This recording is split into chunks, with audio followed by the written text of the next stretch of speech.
ব্রট to you by V-Guard, co-powered by Sensodyne ও ভিমল বলো কথা কেশরী।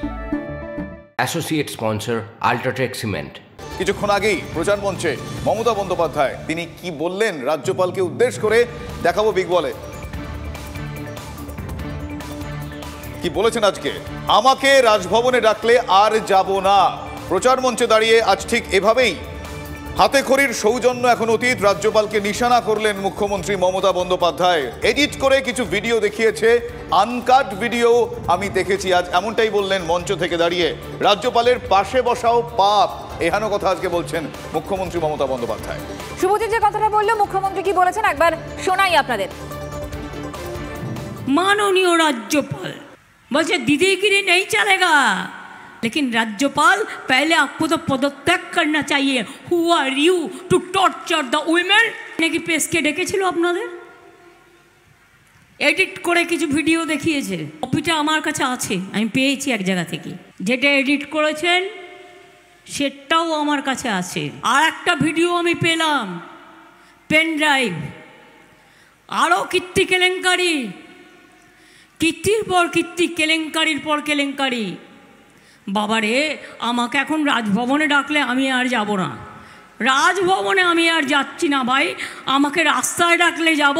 রাজ্যপালের কথা বলতে হলে আমাকে রাস্তায় ডাকবেন, আমি রাস্তায় গিয়ে দেখা করে আসব। কিন্তু যা কীর্তি কেলেঙ্কারি শুনছি, আপনার পাশে বসাটাও পাপ।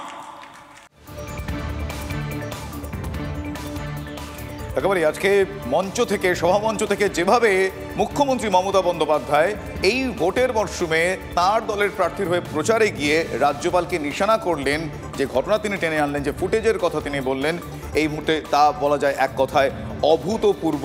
এক কথায় অভূতপূর্ব। আজকে মুখ্যমন্ত্রী কি বললেন আপনাদের শোনালাম। মঞ্জিরা, আসলে ওই হাতে খড়ির সৌজন্য এই মুহূর্তে একেবারেই উধাও। একেবারে কটাক্ষ করলেন এবং সমালোচনা করলেন রাজ্যপালের, এবং ইতিমধ্যে রাজনৈতিক প্রতিক্রিয়া আমরা পেতে শুরু করে দিয়েছি। সজল ঘোষের বক্তব্য। সজল ঘোষ এই মুহূর্তে আমাদের সঙ্গে রয়েছেন। সজলবাবু, আপনি শুনেছেন মমতা বন্দ্যোপাধ্যায় বলছেন যে রাজভবনে ডাকলে তিনি আর যাবেন না, রাজ্যপালের পাশে বসাও কোট আনকোট তিনি বলছেন পাপ। কি বলবেন? দেখুন, এগুলো মানে গণতন্ত্রের জন্য খুব ক্ষতিকর। এই শব্দগুলো গণতন্ত্রের জন্য এগুলো মোটেও ভালো লক্ষণ নয়। হ্যাঁ, রাজ্যপালের পাশে বসার যোগ্যতা উনি 4 জুনের পর এমনিতেও হারাবেন। 4 জুনের পর রাজ্যপালের পাশে বসার ক্ষমতাও ওনার থাকবে না, রাজ্যপালের ডাকারও কোনো প্রশ্ন আসবে না। বিজেপি যদি এখানে জনাদেশ তৃণমূলের থেকে বেশি পায়, তাহলে এই সরকার আর এই বছরের শেষটা দেখবে না, নতুন 1 জানুয়ারি আর দেখবে না এই সরকার। না সজলবাবু, কি হবে ভবিষ্যতে সেটা আমরা 4 জুন নয় আলোচনা করব, কিন্তু প্রশাসনিক প্রধান, সাংবিধানিক প্রধানের বিরুদ্ধে এভাবে কথা বলছেন, এটা কোন রাজনীতি? লজ্জাকর নোংরা কথা। এই কথা মমতাদির মুখেই সম্ভব। এইগুলো বলে উনি গণতন্ত্রকে আরেকবার কলঙ্কিত করছে। এগুলো অত্যন্ত মানে অশ্লীল কথা, নোংরা কথা, যে আমি রাজ্যপালের পাশে বসবো না, এবং বসার না কারণটা যেটা উনি ব্যাখ্যা করছেন সেটা অত্যন্ত ঘৃণ্য। রাজ্যপালও ওনার পাশে বসবেন কিনা সেটা রাজ্যপালের ভাবা উচিত, কারণ বকটুইয়ের রক্ত ওনার হাতে, সন্দেশখালির চোখের জল ওনার হাতে, হাঁসখালির রক্ত ওনার হাতে। এরপর রাজ্যপাল ওনার পাশে বসবেন কিনা সেটাও রাজ্যপালের ভাবা উচিত। ধন্যবাদ, অনেক ধন্যবাদ আপনাকে। সেই মুহূর্তে সিপিআইএম নেতা সুজন চক্রবর্তী আমাদের সঙ্গে রয়েছেন টেলিফোন লাইনে। সুজনবাবু, কিছুক্ষণ আগেই প্রচার সভা মঞ্চ থেকে এ রাজ্যের মুখ্যমন্ত্রী তথা তৃণমূল সুপ্রিমো তিনি রাজ্যপালকে নিশানা করলেন। তিনি বললেন তার পাশে বসাও কোট আনকোট পাপ। তিনি বললেন যে তিনি ডাকলে যাবেন না রাজভবন, এবং পদত্যাগ দাবি করলেন। এই সময় দাঁড়িয়ে রাজ্যের প্রশাসনিক প্রধানের কণ্ঠ থেকে এহেন উচ্চারণ কিভাবে দেখছেন, কি বলবেন? খুবই খুবই আমি বলবো নো কমেন্ট। রাজনীতিকে এইরকম কলুষতার জায়গায় যারা নিয়ে এসেছে তাদের মাথায় কোথাও রাজভবন অথবা কোথাও নবান্ন। আমি আবার সেই কথা রিপিট করছি, যদি রাজ আসনে কোনো সময় ক্লাউন সার্কাসের জোকারকে বসিয়ে দেওয়া হয়, তাহলে জোকার রাজা হয়ে যায় না, রাজ আসনটা কলুষিত হয়। আমাদের নবান্ন এবং রাজভবন দিয়ে মিলিয়ে এই কলুষতা করছে, এটা ছড়াচ্ছে, নানান রকমের সময় নানান রকমের বিরোধ ছিল পশ্চিমবাংলা কেন গোটা দেশে, কিন্তু ভারতবর্ষে কেউ কল্পনা করতে পারবে না যে রকমের গল্প চলছে রাজভবন বনাম নবান্নের, এবং তা যখন যেরকম যে মাত্রা নিচ্ছে করতে করতে এখন এমন জায়গায় চলে আসলো যে মুখ্যমন্ত্রী বলছেন আমি রাজ্যপালের পাশে বসবো না, রাজ্যপাল বলছেন। সুজনবাবু, মঞ্জিরার কথা বলছিলাম। সুজনবাবু, যদি এটাকে আমরা রাজনীতির অবক্ষয় ধরে নিই তাহলে এটাকে রোখা যাচ্ছে না কেন? এটাকে রোখা যাচ্ছে না কারণ রাজনীতির মাথায় যারা বসে আছেন, এটা সবাইকে বুঝতে হবে, না বুঝতে পারলে বাংলা সর্বনাশ। রাজনীতির মাথায় যারা বসে আছেন তারা সার্কাসের ক্লাউন। রাজনীতির মাথায় যারা বসে আছেন তারা রুটি রুজির কথা ভাবতে রাজি না। রাজনীতির মাথায় যারা বসে আছেন তারা বেআইনি সম্পদের অধিকারী। রাজনীতির মাথায় যারা বসে আছেন শাসক দলের, তারা দাপট, ক্ষমতা এবং অগণতন্ত্র স্বৈরাচারের প্রতিভূ। রাজনীতির মাথায় যারা বসে আছেন তারা অসভ্যতা করার জন্য বসে আছেন, তারা মানুষের কথা ভাবার জন্য রাজনীতিতে নেই। রাজনীতি থেকে এদেরকে বাতিল করতে না পারলে দেশ এবং বাংলা সর্বনাশ হবে। কিন্তু সুজনবাবু, এক্ষেত্রে আমরা সৌজন্যের ছবিও তো দেখেছিলাম, যে হাতে খড়ির সৌজন্য, বাংলার প্রতি ভালোবাসা, বাংলা ভাষার প্রতি ভালোবাসা, সেই সৌজন্য তো এদের মধ্যেই আমরা দেখেছিলাম। তাহলে কি এমন ঘটলো যে এতটা অবনমন? মুখ্যমন্ত্রীর প্রশংসায় ভরিয়ে দিয়েছিলেন রাজ্যপাল, রাজ্যপালের প্রশংসায় ভরিয়ে দিয়েছিলেন মুখ্যমন্ত্রী। আমি সেদিনও বলেছিলাম যে এটা কবে ঠিক উল্টো হবে তার জন্য অপেক্ষায় আছি। কারণ এদের আপনারাও চেনেন, সবাই চেনেন, আমিও চিনি। এরা এই রকমই এবং এরা এইরকম ভাবেই চলে এবং চলার মতন করে চলে। তার বিপদ এইটা, এরা কেউ একজন দিল্লির হয়ে রাজত্ব করতে চান, একজন রাজ্যের হয়ে রাজত্ব করতে চান এবং রাজত্বের ভাগাভাগি নিয়ে লড়াই। বুঝতে পারছি। সুজনবাবু, অনেক ধন্যবাদ আপনাকে, অনেক ধন্যবাদ। আরো একবার শুভজিৎ শোনাই আমরা মুখ্যমন্ত্রী মমতা বন্দ্যোপাধ্যায় আজ ঠিক কি বলেছেন রাজ্যপাল সম্পর্কে। माननीय राज्यपाल बोले दीदीगिरी नहीं चलेगा, लेकिन राज्यपाल पहले आपको तो पदत्याग करना चाहिए। Who are you to torture the women? নাকি পেসকে ডেকেছিল আপনাদের, এডিট করে কিছু ভিডিও দেখিয়েছে। কপিটা আমার কাছে আছে, আমি পেয়েছি এক জায়গা থেকে। যেটা এডিট করেছেন সেটাও আমার কাছে আছে। আর একটা ভিডিও আমি পেলাম পেন ড্রাইভ, আরও কীর্তি কেলেঙ্কারি, কীর্তির পর কীর্তি, কেলেঙ্কারির পর কেলেঙ্কারি। বাবারে, আমাকে এখন রাজভবনে ডাকলে আমি আর যাব না। রাজভবনে আমি আর যাচ্ছি না ভাই, আমাকে রাস্তায় ডাকলে যাব। রাজ্যপালের কথা বলতে হলে আমাকে রাস্তায় ডাকবেন, আমি রাস্তায় গিয়ে দেখা করে আসব।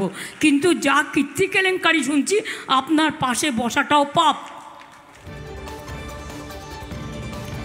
সৌজন্য, যে সৌজন্য দিয়ে শুরু হয়েছিল মঞ্জিরা, সেই সৌজন্যর সিচুয়েশন আর রইল। এর আগেও কিন্তু আমরা বারবার দেখেছি রাজ্যপাল সংঘাত, সেই ট্রেন্ডটা বোধহয় কোনো না কোনো কারণে বজায় থেকেই যাচ্ছে। কিন্তু একটা ফুটেজ, সেই ফুটেজ নিয়ে একটা বিতর্ক, রাজভবনের সেই ফুটেজ বিতর্ক কোনোভাবেই থামানো যাচ্ছে না।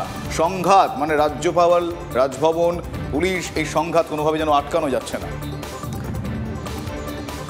রাজভবনের সিসিটিভির কন্ট্রোল রুমের দায়িত্বে সেই পুলিশই। রাজভবনের সব সিসিটিভি ফুটেজই পুলিশের জিম্মায়। সূত্রের খবর, 4টি ফুটেজ পুলিশের হাতে, প্রতিটি ফুটেজ 2 ঘন্টার। অভিযোগকারী মহিলাকে কাঁদতে কাঁদতে হন্তদন্ত হয়ে সিঁড়ি দিয়ে নামতে দেখা গিয়েছে। মহিলাকে 3 থেকে 4 সেকেন্ড ক্যামেরায় দেখা গিয়েছে। অভিযোগকারী মহিলার পিছনে আরও এক মহিলা ছিলেন। কিছু দূর যাওয়ার পরে থেমে যান পিছনের মহিলা। ওই মহিলা ছাড়া আরও 3 পুরুষ কর্মীকে ফুটেজে দেখা গিয়েছে। ওই 4 জনের নাম পরিচয় জানতে চেয়েছে পুলিশ। পূর্ত দপ্তর লালবাজারকে জানিয়েছে যে রাজভবনের দোতলায় রাজ্যপালের ঘর, অফিস, সভাকক্ষ এবং অভিযোগকারিনীর অফিস বা পিবিএক্স রুমে কোনো সিসিটিভি ক্যামেরা নেই। এমনকি রাজভবনের দোতলার করিডোরেও কোনো সিসিটিভি ক্যামেরা নেই। গতকাল রাজভবনের স্পেশাল সেক্রেটারি, এক চিকিৎসক এবং অন্য এক কর্মীকে তলব করেছিল বিশেষ অনুসন্ধান দল, তবে তারা কেউই পুলিশের ডাকে সাড়া দেননি।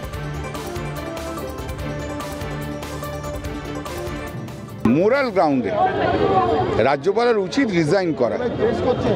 কারণটা হচ্ছে ওর বিরুদ্ধে একটা অভিযোগ এসছে, অভিযোগ সত্য কি মিথ্যে তার ইনভেস্টিগেশন হওয়া উচিত। যে কোনো কর্মক্ষেত্রে বিশাখার জাজমেন্ট অ্যাপ্লাই করবে, একটা নিরপেক্ষ বিচার হতো, হয়ে গেল, তারপর নয় আসতে তো আর পারবে না, কারণ জুনের পর তো এমনি ওকে যেতে হবে। নরেন্দ্র মোদী তো আর সরকারে থাকবে না, আর তো কয়েকটা দিন এমনি রাজ্যপালকে চলে যেতে হবে।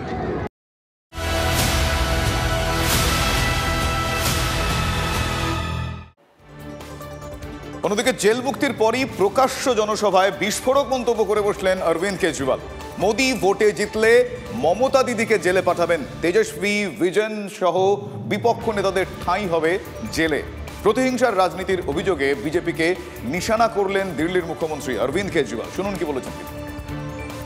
एक बेहद खतरनाक मिशन चालू किया हुआ है प्रधानमंत्री जी ने, बहुत ही खतरनाक। उस मिशन का नाम है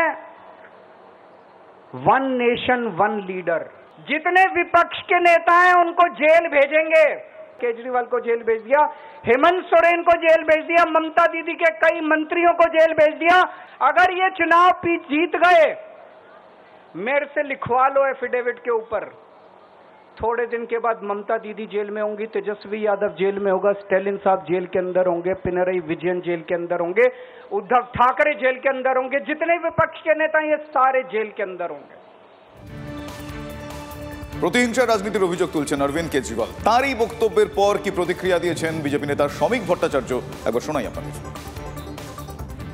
তিনি একটি নির্দিষ্ট মামলায় জেলে গেছেন এবং তিনি জেলে গেছেন কার্যত আদালতের নির্দেশে। পশ্চিমবঙ্গের যে মন্ত্রীদের কথা উনি বলছেন, সত্য চট্টোপাধ্যায়, অনুব্রত মণ্ডল বা তৃণমূল কংগ্রেস জ্যোতিপ্রিয় মল্লিক, যিনি কয়েক লক্ষ কোটি টাকার রেশন দুর্নীতি করেছেন, তাদের বিরুদ্ধে ব্যবস্থা নেওয়ার, গ্রেপ্তার করাটা একটা অপরাধ, একটা স্বৈরতন্ত্রের সামিল, এই অবস্থানই বলছে। আসলে উনি তো বেল পেয়েছেন অন্তর্বর্তীকালীন 1 জুন পর্যন্ত। এখন উনি বক্তৃতা দিয়ে নেই, ওনার বিরুদ্ধে যে অভিযোগ আছে সেটা প্রতিষ্ঠিত হবে। এখনো প্রকৃত অভিযোগ সামনে আসেনি।